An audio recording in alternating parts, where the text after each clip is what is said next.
नमस्कार, बोल बेधड़क देख रहे हैं आप और मैं हूं नंदिनी मिश्रा आपके साथ। अप्रैल में पंचायत चुनाव होने हैं और बीजेपी में सुगबुगाहट अभी से तेज हो गई है। राजस्थान में अगले महीने से हर हफ्ते बीजेपी मुख्यालय में जन सुनवाई होगी। 2 मंत्री प्रदेश मुख्यालय में उपस्थित रहेंगे और कार्यकर्ताओं की समस्याएं और सुझावों को सुनेंगे। ये व्यवस्था संगठन को मजबूत करने और पंचायत चुनाव के पहले कार्यकर्ताओं की नाराजगी को दूर करने के लिए लाई जा रही है, क्योंकि चाहे पंचायत चुनाव हो या फिर केंद्र के चुनाव, बीजेपी अपनी तैयारियां पहले से शुरू कर देती है और ये बात हर कोई जानता है। तो क्या इस बार कार्यकर्ताओं में नई ऊर्जा प्रवाहित करने के लिए बीजेपी ने अपने कार्यालय को चुना है, जहां कार्यकर्ताओं की सुनेंगे सरकार में पदस्थ मंत्री। वैसे आपको जानकर हैरानी होगी कि भजनलाल सरकार बनने के तुरंत बाद भी कुछ इसी तरह बीजेपी कार्यालय में जन सुनवाई का दौर शुरू हुआ था, लेकिन सत्ता और संगठन में तालमेल न हो पाने की वजह से 4 दिन में ही ये सिलसिला समाप्त हो गया था। तो क्या इस बार बीजेपी के मंत्री कर पाएंगे कार्यकर्ताओं के मन को खुश, और कितना असर होगा इस कदम का पंचायत चुनाव में, ये देखना दिलचस्प होगा। आज चर्चा इसी मुद्दे पर करेंगे, आप बने रहिए मेरे साथ।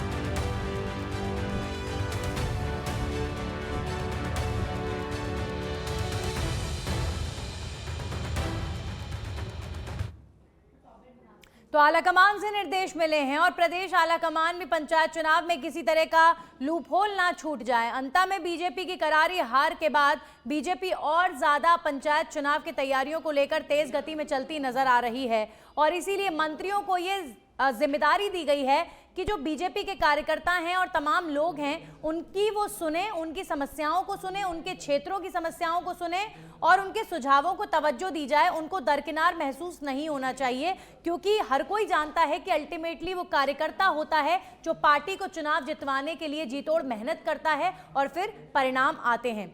आज इस पर चर्चा करने के लिए डॉक्टर हेमंत भाई गोयल जुड़े हैं, जो पॉलिटिकल एक्सपर्ट हैं। करणवीर सिंह राजपुरा जुड़े हैं कांग्रेस पार्टी का पक्ष रखने के लिए, और सुमित श्रीमाल जी जुड़े हैं बीजेपी के प्रवक्ता के तौर पर। सुमित जी, सबसे पहले सवाल आपसे ही कि इसे जन सुनवाई कहें या कार्यकर्ता सुनवाई कहें, मिशन पंचायत चुनाव की तैयारी में बीजेपी अभी से लग गई है क्या? और क्या आपके कार्यकर्ता नाराज हैं कि आपको ये सुनवाई करनी पड़ रही है? क्या कारण क्या है इस कार्यकर्ता सुनवाई का? देखिए, सबसे पहले तो मैं कहना चाहूँगा कि ये निश्चित रूप से जन सुनवाई ही है।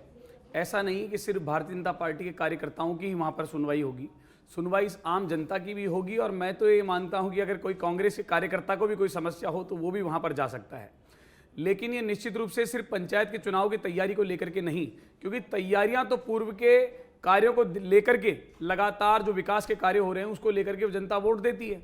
और मैं समझता हूं कि पिछले 2 वर्षों में जो भारतीय जनता पार्टी ने माननीय हमारे मुख्यमंत्री भजनलाल शर्मा जी के नेतृत्व में राजस्थान के लिए जो उल्लेखनीय कार्य किए हैं, और प्रत्येक विधानसभा में लगभग 28 करोड़ रुपए का बजट से विकास के कार्य हुए हैं, तो तमाम चीज़ों को देखते हुए निश्चित रूप से हम आश्वस्त भी हैं और जनता विश्वस्त भी है।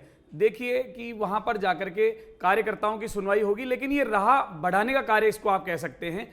जिस प्रकार से एक आम व्यक्ति मुख्यमंत्री बनता है, हमारे मुख्यमंत्री जी आप देखिए कि किसान के बेटे हैं, और आप देखिए कि लगातार हर सोमवार को वो जनसुनवाई करते हैं मुख्यमंत्री कार्यालय में। तो इसी को आगे बढ़ाते हुए भारतीय जनता पार्टी के जो कार्यालय है वहाँ पर सोमवार, मंगलवार और बुधवार को 2-2 मंत्री बैठ करके सभी की जन समस्याओं को सुनेंगे और उनका समाधान किया जाएगा। सुमित जी, जन समस्याओं को सुनने के लिए बीजेपी कार्यालय को ही आप लोगों ने चुना। हैरानी की बात है, क्योंकि इतने सरकारी कार्यालय, इतने सरकारी दफ्तर हैं और आप कह रहे हैं कि ये जन सुनवाई है। ये तो बीजेपी कार्यकर्ताओं की सुनवाई हुई ना। इस बात को स्वीकार कीजिए कि हाँ, हम चुनावी तैयारियों में जुट गए हैं और कार्यकर्ताओं की सुनवाई कर रहे हैं।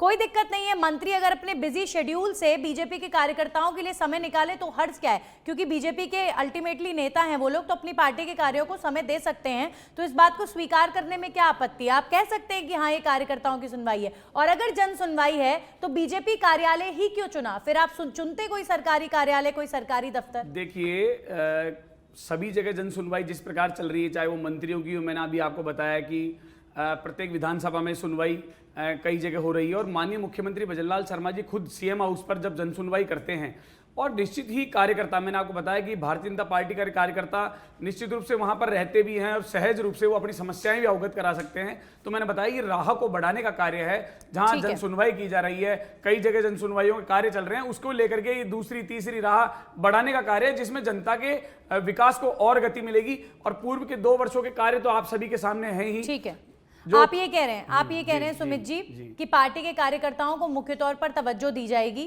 जो सरकार कार्य कर रही है, विकास कार्य कर रही है, वो जनता के बीच में पहुंचाएं कार्यकर्ता, इसे लेकर दिशा निर्देश भी दिए जाएंगे। लेकिन अंदर खाने कहीं ना कहीं ये भी खबर है कि जो कार्यकर्ता नाराज हैं या जो ये महसूस करते हैं कि हमारी पार्टी हमें सुन नहीं रही है, उनको मनाने की भी कोशिश की जा रही है। ये सवाल मेरा आपसे इसके बाद रहेगा, लेकिन अभी फिलहाल मैं कांग्रेस पार्टी का पक्ष सुन लेती हूँ। करणवीर जी, तमाम मंत्रियों को ये जिम्मा दिया गया है कि अपने सरकारी कामकाजों से थोड़ा समय निकालकर बीजेपी के दफ्तर में वो ये जन सुनवाई और कार्यकर्ता सुनवाई, मैं इसे कह रही हूँ लेकिन बीजेपी इसे जन सुनवाई कह रही है, इस सुनवाई को करें।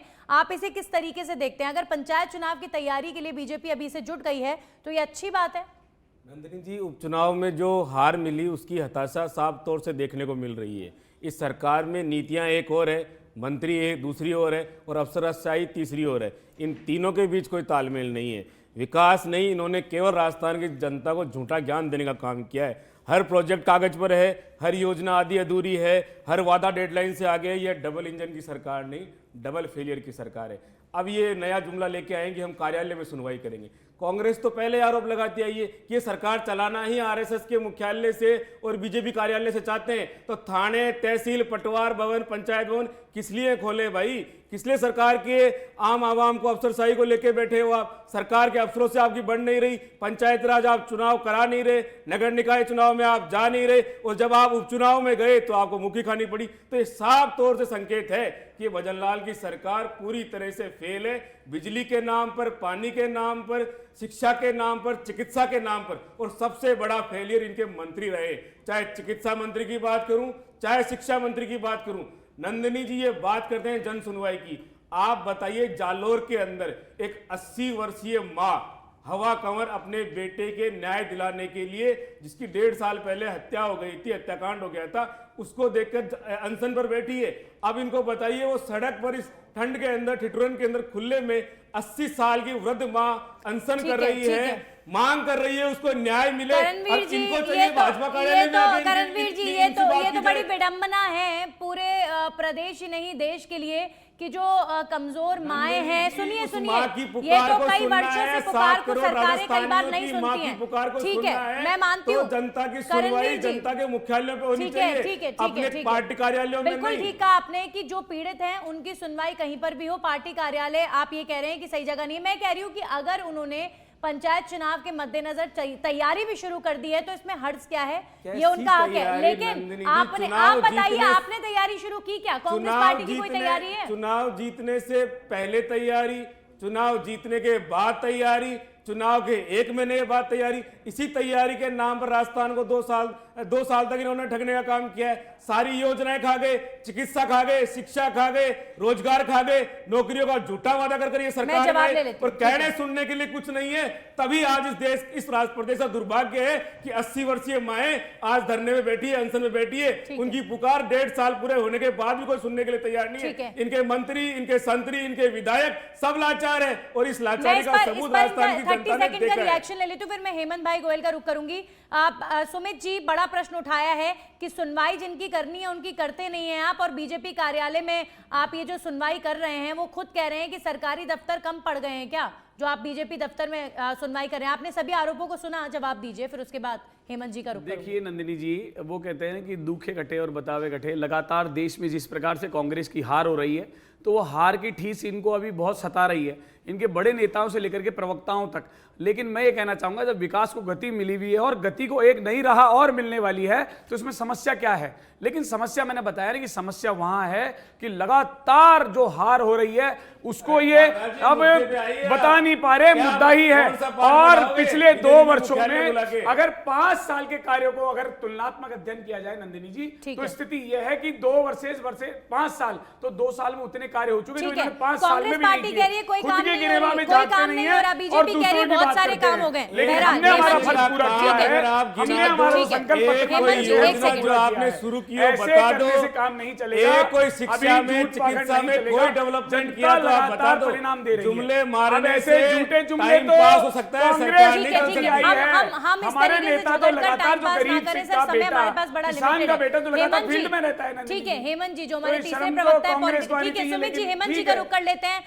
सर आप किस तरीके से देखते हैं अगर कोई पार्टी इतने समय पहले से अपने कार्यकर्ताओं को अलर्ट मोड पर लाने के लिए इस तरह की गतिविधियां करती हैं, मंत्रियों को दायित्व दिया जाता है, तो आप इसे किस तरीके से देखते हैं? देखिए नंदिनी जी, पहली बात तो इस तरह के कार्यक्रम को कार्यकर्ता सुनवाई कहना गलत होगा। ये चूंकि जन सुनवाई है, जन सुनवाई किसी भी जगह पर हो सकती है, आम कार्यालय में हो सकती है, सरकारी कार्यालय में हो सकती है, पार्टी कार्यालय में हो सकती है। और इससे पहले करणवीर जी भूल गए कि प्रदेश कांग्रेस कमेटी कार्यालय में भी अशोक गहलोत सरकार में मंत्रियों की सुनवाई हुआ करती थी। आप ठीक है, लेट हिम कंप्लीट सर, ठीक है मैं सर। एक वीडियो दिखाता हूँ आपको गोपाल शर्मा मैं आ रही हूँ सर। का। कल उस कार्यकर्ता सुनवाई में उसको एक बार मारा बात गया, कर- ठीक उसको है। पीटा गया उस कार्यकर्ता को, ठीक इसकी है। जिम्मेदारी कौन लेगा? मैं 1 मिनट सर, 1 मिनट इनकी बात पूरी होने दीजिए। सर ने अभी 1 मिनट भी नहीं बोला है और हम इंटरप्ट कर रहे हैं इनकी नहीं, बात तो पर। आप मैं आपका बीजेपी के काउंटर दो ले लूंगी। प्रवक्ताओं को बिठा के बात ठीक है, करेंगे। एक सेकंड तो सर, बात एक तो सेकंड, सुनना ऐसे पड़ेगा मत ना बोलिए, आपको। ऐसे मत बोलिए, गोपाल उनका शर्मा अपना के स्टैंड हो सकता है। मुख्यालय में हेमंत उन्हीं जी, के कार्यकर्ताओं को पीटा गया। सर आप दिलाइए ना उसको सुनिए न्याय। सुनिए, एक सेकंड करणवीर अगर जी, वो इस सरकारी तरीके कार्यालय से अगर में कोई होता तो केस दर्ज होता। किसी को, किसी पॉलिटिकल एक्सपर्ट को बीजेपी का प्रवक्ता या कांग्रेस का प्रवक्ता बोलता है तो मैडम वो जी, हमारी जब भी आप इंसल्ट है, आप सवाल- ऐसा मत कीजिए। जब सवाल सत्ता ठीक पे है, हो रहा है तो let him complete counter first. विपक्ष को क्यों किया जा रहा है? मैं Let ये him पूछ रहा हूं। complete first, ठीक है। सरकार सवाल तो सरकार ने पूछा आपने। ठीक है। मैं ये बात इसलिए कह रहा हूं कि ऐसा नहीं है कि केवल ये बीजेपी ने ही इसको नवाचार शुरू किया है, कांग्रेस में भी इस तरह की सुनवाई होती थी। जहां तक इन्होंने बीजेपी विधायक गोपाल शर्मा जी के कार्यालय में जिस तरह के दुर्व्यवहार की बात करी, मैं उसका कभी भी कोई उसका मैं सपोर्ट नहीं करता, मैं उसकी कोई तरफदारी नहीं करता, मैं उसकी कोई तरफदारी नहीं करता, मैं उस वीडियो की पुष्टि भी नहीं करता। मुद्दे पर आ जाइए। अरे आप सुनिए ना यार, एक बीच में सेकंड, आप सुनिए ना, सुनना नहीं सिखा के आपको मुद्दे किस तरह पर की बातें आते हैं। करते हैं, बीच में एक बोल रहे हैं सेकंड। बार-बार। हेमंत जी रुकिए, सर सुनिए। मैं सिर्फ आपसे ये जानना चाहती हूँ, आप ये कह रहे हैं कि ये कार्यकर्ता सुनवाई नहीं है, ये जन सुनवाई है। चाहे देखिए सर गहलोत सरकार में हुई हो, चाहे भजनलाल सरकार में हो रही हो, आप बताइए पॉलिटिकल एक्सपर्ट होने के नाते कि ये जो चर्चा चल रही है कि कार्यकर्ता जो अपने आप को साइडलाइन महसूस कर रहे हैं, उन्हें एक प्लेटफॉर्म दिया जा रहा है अपनी बात को रखने का, तो ये तो एक तरीके से अपनी पार्टी के कार्यकर्ताओं को सहेजने के लिए, उनमें ऊर्जा भरने के लिए तो ये कैंपेन है ना। जन सुनवाई कैसे हुआ? नंदिनी जी इस बात को समझने का प्रयास करें। नई चीफ सेक्रेटरी आए हैं, उन्होंने सबसे पहले जो जनसंपर्क पोर्टल सरकार का है उसको रिव्यू किया। 80 लाख कॉल्स उस पर आती हैं और उन्होंने ये कोशिश करी है कि किस तरह से सरकार का जो फोकस है, चाहे युवा की बात करें, गरीब की बात करें, किसान की बात करें, महिलाओं की बात करें, कैसे ग्रीवांस रजिस्ट्रेशन सिस्टम को मजबूत कर सकते हैं, कैसे उसको क्वालिटी दे सकते हैं। उसी तरह अगर बीजेपी भजनलाल सरकार इसको कर रही है, हालांकि इसमें जब पहले सीपी जोशी थे प्रदेश अध्यक्ष, उन्होंने भी शुरुआत करी, लेकिन तब मंत्री नहीं बैठा करते थे और ऐसी बात सामने आई कि सत्ता और सरकार में तालमेल नहीं है। लेकिन अब जब इसकी शुरुआत हो रही तो हमको वेलकम करना चाहिए। अरे भाई वहां पर कांग्रेस के कार्यकर्ताओं को जाने की मनाही रहेगी क्या? अरे आप बीच में क्यों बोलते? अरे आप बीच में क्यों बोलते? दिक्कत क्या है आपको? आप बीच में क्यों बोलते? दिक्कत क्या है आपको? आप एक सेकंड, हेमंत जी क्या करेंगे इसमें? हेमंत जी क्या करेंगे? सर आप जो उनसे सवाल करें, बीजेपी के प्रवक्ता से पूछिए ना, उनके पार्टी के नेता के साथ एक सेकंड सुमित जी, एक बात इनको पसंद आएगी, एक बात इनको करण जी को पसंद आएगी, वो भी मैं कह दूं। जनता से जुड़ी हर बात अरे आप सुन लो, एक बात पसंद आएगी आपको, आप सुन तो लो यार। मैं कह रहा हूं आज ही मुझे एक बीजेपी बल्कि आरएसएस के एक संश्लिष्ट कार्यकर्ता ने मेरे को कहा कि साहब हमारे भाई साहब बिल्कुल काम नहीं हो रहे। एक दिव्यांग का तबादला, उदयपुर का रहने वाला, जैसलमेर उसकी ड्यूटी लगी हुई 2 साल से, 800 किलोमीटर दूर, तबादले के लिए वो 8 महीने से गुहार लगा रहे, मंत्री जी नहीं सुन रहे। ये कार्यकर्ताओं की हालत इस सरकार में है। इस तरह की खबरें थे सुमित जी। जब ठीक है सर, जवाब ले लेते हैं बीजेपी के प्रवक्ता से ही। सुमित जी ये बात तो सच है कि देखिए भले ही ऑफिशियली बातें निकलते ना हो, लेकिन सियासी गलियारों में चर्चाएं होती हैं और आपको भी सुनने में आती होंगी कि ये बात सच है कि पार्टी आला कमान कहीं ना कहीं अब फोकस कर रहा है कि जो कार्यकर्ता नाराज है उनकी नाराजगी को दूर दूर किया जाए और इसीलिए मंत्रियों को इतना बड़ा दायित्व दिया जा रहा है कि आप कार्यकर्ताओं की सुनो। तो पहले की तरह इस बार आपका तालमेल ना बिगड़े, सत्ता और पार्टी का तालमेल ना बिगड़े, इसके लिए क्या कर रहे हैं आप लोग? क्या एजेंडा क्या है इसका? किस तरीके से इसकी रूपरेखा रहेगी जन सुनवाई की? देखिए नंदिनी जी, सत्ता और सरकार का तालमेल निश्चित रूप से पहले भी अच्छा बना हुआ था और वर्तमान में भी है। उसकी बानगी अभी आपने अंता के चुनाव में जिस प्रकार रोड शो हुआ था वहाँ देखा था आपने, चाहे हमारे पूर्व मुख्यमंत्री हो, माननीय हमारे प्रदेश अध्यक्ष जी हो और मुख्यमंत्री भजनलाल शर्मा जी हो, परिणाम जो भी रहा वो नहीं। लेकिन मैं ये कहना चाहूँगा, जैसा कि हेमंत भाई जी अभी कह रहे थे कि जब अशोक गहलोत जी इस चीज़ को शुरू करते हैं जनता के हित के लिए, लेकिन उन्होंने जनता ने उनको नकार दिया, वो विषय अलग है। तो जो वो कहते हैं खुद की सोने की और दूसरे की मिट्टी की, तो मैं कह रहा हूँ कि विकास की राह जब होती है तो उसके लिए दो राह और खुल जाए तो इसमें दिक्कत क्या है? ये तो बल्कि स्वागत योग्य फैसला है नंदिनी जी, इनको इसका स्वागत करना चाहिए। लेकिन अनुशासनहीनता जो अभी देखी ना, एक छोटी सी बात बोलूंगा कि राहुल गांधी जी से लेकर के प्रवक्ताओं तक ये स्थिति लगातार बनी हुई है, क्योंकि ये फ्रस्ट्रेटेड है। देखिए आपका फ्रस्ट्रेशन बनता है, देखिए वापस अनुशासनहीनता नंदिनी जी, ये आपका दायित्व है इनको चुप करने का। नहीं, ऐसे बार-बार अनुशासनहीनता नहीं, अनुशासनहीनता नहीं, यहाँ अनुशासनहीनता नहीं चलेगी। भारतीय जनता पार्टी एक संघनिष्ठ और वास्तव में देखिए हर मुद्दे पे राहुल गांधी को सर्वोपरि, इनसे आप ये पूछिए गोपाल शर्मा पे कार्रवाई कौन करेगा? एक सेकंड, आपने बोला गोपाल शर्मा जी की बात कह रहे हैं, हाँ? वैसे डिबेट का आज का ये मुद्दा नहीं है, लेकिन मैं आपकी इसी जन सुनवाई का मुद्दा है मैडम, इसी जन सुनवाई का मुद्दा है जो ये अपने कार्यालय में करना चाह रहे हैं। जन सुनवाई अगर हो तो ये सुनिश्चित किया जाना चाहिए कि डिसिप्लिन। पहले मैं आपको एक मिनट, मैं पहले आपको मामला बता देता हूँ, मामला क्या है ये तो सुनेंगे। रुकिए, आज का मुद्दा ये नहीं है। आप गोपाल मैडम सुन तो लीजिए, अगर आपको लगे मुद्दा नहीं है तो आप टोकिएगा। मेरी बात सुनिए, मामला क्या है ये तो सुनिए कि क्या मामला है जी। आप मुद्दा, मेरी बात सुनिए। गोपाल शर्मा जन सुनवाई करते हैं अपने कार्यालय में और वहां पर एक कार्यकर्ता को पुलिस के द्वारा, उसी कार्यकर्ताओं के द्वारा पीटा जाता है, तो उसका जिम्मेदार कौन है? मैं ये पूछ रहा हूँ।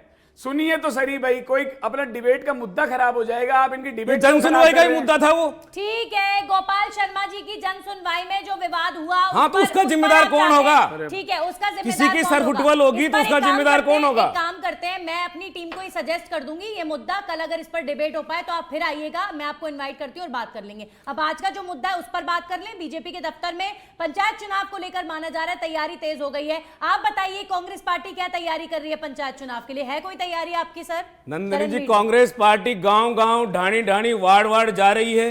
जिस तरीके से जो एसआईआर का मामला चल रहा है उसके अंदर मतदाताओं को जागरूक करने का काम कर रही है, और जिस तरीके से अंता चुनाव में भी आपने देखा होगा कि इनके पूर्व मुख्यमंत्री को भी अपनी मांगे मनवाने के लिए सड़क पर आकर सड़कें मांगनी पड़ी थी। ये जनता की, इनके कार्यकर्ताओं की, इनके नेताओं की, विधायकों की सबकी हालत है। और उसके विपरीत कांग्रेस पार्टी गांव, ढाणी, वार्ड, पंच, हर व्यक्ति तक जाकर उसकी समस्याओं का हल करने की कोशिश कर रही है।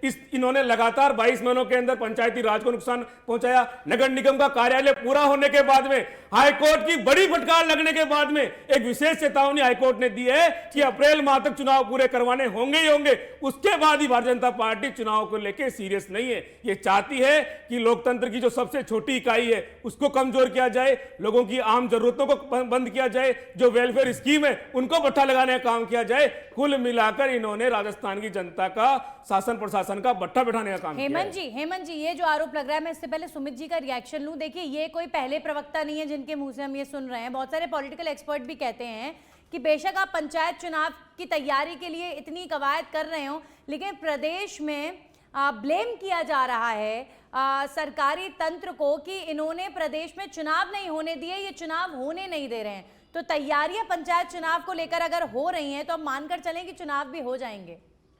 पूरी संभावना चुनाव होंगे। One nation one state one nation one election का जो सरकार का वायदा है, जो सरकार की थीम है, उस पर सरकार काम करना चाहती है। लेकिन ये भी हम कह सकते हैं कि चुनाव लेट होने से वहाँ का सारा ढर्रा बिगड़ चुका है, लोगों की समस्याएं उन लोगों को हो रही हैं, और इसीलिए सारी भीड़ जो आज आपको जयपुर में दिख रही है ना मंत्रियों के आवासों पर, ये इसलिए भी है क्योंकि अगर आप डिसेंट्रलाइज नहीं करेंगे प्रशासनिक व्यवस्था को तो दिक्कतें आएंगी। और ये सही है। और अंता का उपचुनाव में जिस तरह से कार्यकर्ताओं की उपेक्षा हुई, इस बात में कोई शक नहीं है, मुझे कहने में कोई गुरेज नहीं है। भले ही कांग्रेस के लोग मेरे पर आरोप लगाते रहे, लेकिन मैंने कभी किसी पार्टी को सपोर्ट जहां कर बैठकर नहीं किया। मैं हमेशा कहता हूं, तो निश्चित रूप से बीजेपी को सबक लेने की आवश्यकता है, बीजेपी को ग्रीवांस रिडर्सल सिस्टम को मजबूत करने की आवश्यकता है। इतनी सारी कॉल्स संपर्क पोर्टल पर आती है, तमाम तरह की समस्याएं लोगों के सामने हैं। और चूंकि अब 3400 ग्राम पंचायत और बढ़ चुकी है, 85 पंचायत समितियां बढ़ चुकी हैं, अब इस तरह का जो व्यापक जो चुनाव ये होने हैं, ये निश्चित रूप से बीजेपी के सामने बड़ी चुनौती है, भजनलाल सरकार के सामने बड़ी चुनौती है। और उसके लिए कार्यकर्ताओं को पूरा आपको सम्मान देना पड़ेगा, उनको पूरा भाव देना पड़ेगा, लेकिन इसके साथ ही आम जनता को जब तक राहत नहीं मिलेगी, तब तमाम समस्याओं का समाधान नहीं होगा, तब तक चीजें सही नहीं आपने होंगी। लगातार दो प्रवक्ताओं को सुना, चाहे कांग्रेस पार्टी को हो चाहे पॉलिटिकल एक्सपर्ट हो, वो लगातार एक बात को फोकस करके कह रहे हैं, एम्फेसाइज कर रहे हैं इस बात पर कि कार्यकर्ता हो चाहे लोग हो, लोग अपनी बातों को ला रहे हैं आगे, लेकिन सुनवाई हो नहीं रही है। तो बेशक इतनी जन सुनवाइयां दिखाने के लिए आपके पास उदाहरण बहुत सारे हैं, लेकिन अल्टीमेटली अगर ग्राउंड पर लोगों को या आपके खुद के कार्यकर्ताओं को नहीं सुना जा रहा है, तो वो आपके लिए नुकसानदायक है। फिर चुनाव कोई भी हो, और अंत में भी आपका हश्र इसलिए हुआ है ऐसा क्योंकि वहां पर कार्यकर्ताओं की नहीं सुनी गई। देखिए, कार्यकर्ताओं को पहले भी सुना जा रहा था और अभी वर्तमान में भी सुना जा रहा है। और निश्चित ही अगर आप जो बोल रहे हैं कि चुनौती वाली बात, जैसे हेमंत जी बोल रहे हैं, तो चुनौतियां तो वास्तव में उनके सामने आती है जो कि जिस उद्देश्य को लेकर के आते हैं नंदिनी जी, और उस उद्देश्य की पूर्ति नहीं करते।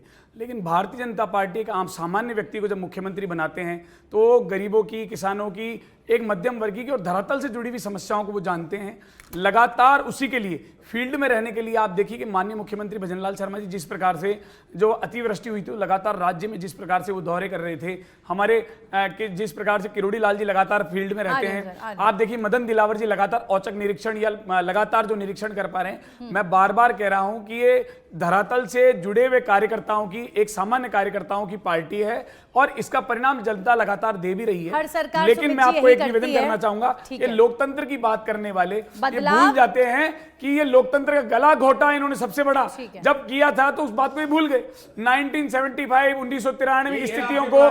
लेकिन सुनिए, देखिए मैं कह रहा हूं, अगर आपका, अरे अनुशासनहीनता मत करिए करणवीर जी, मैं ये कह रहा हूं कि अगर आप बहुत अच्छा कार्य करते तो 2023 में आपको जनता बाहर का रास्ता नहीं दिखाती, क्योंकि आपको लगातार जनता ने इसलिए बाहर का रास्ता दिखाया कि आपने पानी को नहीं छोड़ा, आपने बिजली को नहीं छोड़ा, वो आपके नेता जेल जाने की तैयारी में है। तो बताइए आपकी स्थिति कहाँ है?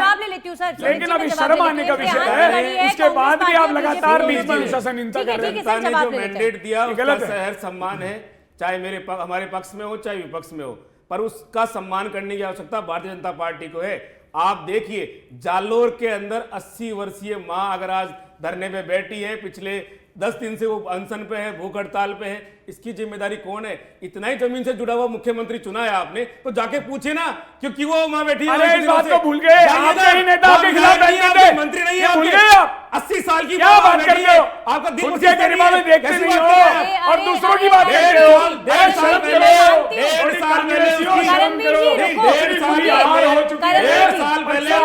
अगर ऐसे आप एग्जाम्पल माओ के देंगे ना, तो कांग्रेस के कार्यकाल में भी कई माएं रोई है सर। मैं हमारी संवेदना, एक सेकंड करणवीर जी, एक सेकंड,